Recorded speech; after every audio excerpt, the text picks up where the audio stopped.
একটা কি জানি একটা মলম বেচে একটা লোক আছে লাফাই লাফাই গিয়ে যাই হোক, সেই লোকটা বলে এই তো চট্টগ্রামটা নিয়ে নিয়ে নিলে তো আমাদের, চট্টগ্রাম যদি আমাদের হয়ে যায় তাহলে তো আমাদের কোনো সমস্যা থাকে না, বা আবার রাজত্ব পাইছে। কেউ যদি বাংলাদেশে বসে বিদেশে বৃষ্টি হলে ছাতা ধরে, সেগুলো যদি কোনো পত্রিকা হয়, তাকে আমরা কি করব? ভারতে বৃষ্টি হলে ওনারা বাংলাদেশ থেকে ছাতা ধরেন, কি সুন্দর। আর আমাদেরকে বলেন সালাম করতে। আরে ভাই, আপনারা বলেন আজকে যে ভারত নিয়ে কথা বলছি, আপনারা 71 সালে যখন স্বাধীন হয়, আপনার তো মনে পড়বে না, 71-এর স্বাধীনতার পরে নিয়ে যে স্যারেন্ডার করছিল কার কাছে? অরোরার কাছে। কেন? আমাদের ওসমানী সাহেব কোথায় ছিলেন? ওসমানী সাহেবকে ওই যে অনুষ্ঠান, মানে স্যারেন্ডার করার যে অনুষ্ঠানটা, সেখানে তাকে আসতে দেওয়া হয় নাই।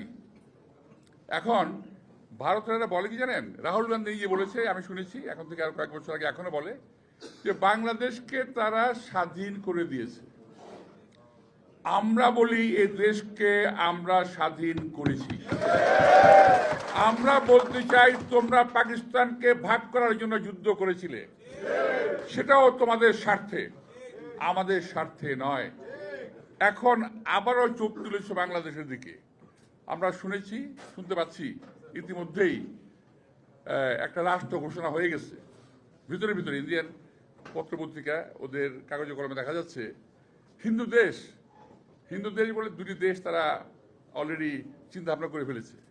ইতিমধ্যেই ভারতীয় উচ্চ পর্যায়ের জায়গায় তারা বাংলাদেশকে আক্রমণ করলে কি কি হতে পারে, দেশের অভ্যন্তরে, দেশের বাইরে, বাংলাদেশে, আন্তর্জাতিক কি কি হতে পারে, তারা ইতিমধ্যে এটা নিয়ে গবেষণা শুরু করেছে।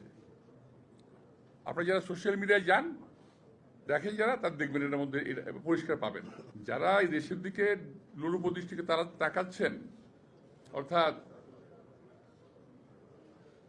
রিক্সার বউ সকলের ভাবি, বাংলাদেশ একটা গরিব দেশ, সুতরাং ছোট দেশ, সুতরাং এটাকে যেভাবে খুঁজে নেওয়া যায়। আর ওই একটা কি জানি একটা মলম বেচে একটা লোক আছে লাফাই লাফাই গিয়ে যাই হোক, সেই লোকটা বলে এই তো চট্টগ্রামটা নিয়ে নিয়ে নিলে তো আমাদের, চট্টগ্রাম যদি আমাদের হয়ে যায় তাহলে তো আমাদের কোনো সমস্যা থাকে না, বা আবার রাজত্ব পাইছে, চট্টগ্রাম যদি আমাদের হয়ে যায়। ভাই, একটা কথা মনে রাখতে হবে, আমাদের সোলজার কম, তাই না? এটা আমাদের প্রতিবেশী দেশ ভাবে, কিন্তু আমি তাদেরকে ভাবতে বলবো যে আপনারা 71 সালের মুক্তিযুদ্ধ দেখেন, বিনা ট্রেনিংয়ে কিন্তু আমরা যুদ্ধ করেছি। আপনারা এই 24 সালের হাসিনার পতন দেখেন, বিনা অস্ত্রে আমাদের সন্তানেরা আমরা যুদ্ধ করেছি। বাংলাদেশের 20 কোটি লোক কিন্তু সোলজার, এই কথা আপনাদের মনে রাখতে হবে। যদি বাংলাদেশ আপনাদের দখল করতে হয়, 20 কোটি লোকের রক্তের উপরে পাড়া দিয়ে আপনাদেরকে এই দেশ দখল করতে হবে। ইলেকট্রা রেফ্রিজারেটর, খাবার তাজা তো জীবন তাজা। ইলেকট্রা, ফ্রিজের রাজা। হিন্দু মুসলমান পাশাপাশি বেঞ্চে বসে লেখাপড়া করেছি। আমাদের বন্ধুরা, হিন্দু বন্ধুরা পূজার সময় তাদের বাসায় নাড়ু পাঠাতো আমাদের এখানে, আমরা ঈদের সময় তাদেরকে আপ্যায়ন করতাম, আমাদের এখানে আসতো। এত সুন্দর সম্মিলিত একটা দেশ, এক সৌহার্দ্যপূর্ণ একটা দেশ, সকল জাতি গোষ্ঠীতে দেশ, সেই দেশটাকে আজকে তারা একটা সাম্প্রদায়িক দেশ হিসাবে প্রমাণ করার চেষ্টা করছে বিশ্বব্যাপী। এর বিরুদ্ধে আমি আশা করব যে যারা তথাকথিত ইসকন নিয়ে কথা বলছেন, তাদেরকে বলবো যে ইসকন কিন্তু বহু আগের থেকে প্রিপারেশন নিচ্ছে, এটা ঠিক, কিন্তু বাংলাদেশ সকল হিন্দুরা কিন্তু ইসকনের সদস্য নয়। এবং ইসকনের সদস্যদের পরীক্ষা করে দেখবেন, এরা সব বাংলাদেশি নাগরিক নয়, অনেক আছে। আপনি যান, আমি আজকেই বলছি, আপনার সাংবাদিক বাড়ি যান, এই যে আমাদের কোথায় র্যাকিং স্ট্রিট, কুইবাগ যান, ওখানে যে মন্দির আছে, ওখানে গিয়ে দেখবেন ওদের যে চিফ যে আছে, যে উনি বাংলাদেশি নন, ডেপুটি চিফ উনিও বাংলাদেশি নন, আরো যারা আছে এরা অনেকেই বাংলাদেশি নন।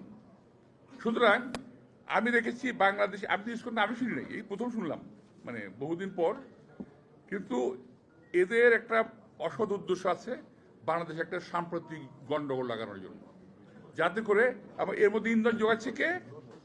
এই যে আমাদের এখান থেকে পালিয়ে গেছে কিনা পলাতক শেখ হাসিনা ওয়াজিদ, খুনি হাসিনা, পলাতক খুনি হাসিনা, তিনি গিয়ে ওখান থেকে কলকাঠি নাড়ছেন। সারা আপনি বিশ্বের কেউ যখন তাকে হাসিনাকে জায়গা দেয় না, আজকে ভারত হাসিনাকে কেন লালন করছে, কোন অধিকারে কিভাবে লালন করছে, এটা আমার প্রশ্ন থেকে গেল।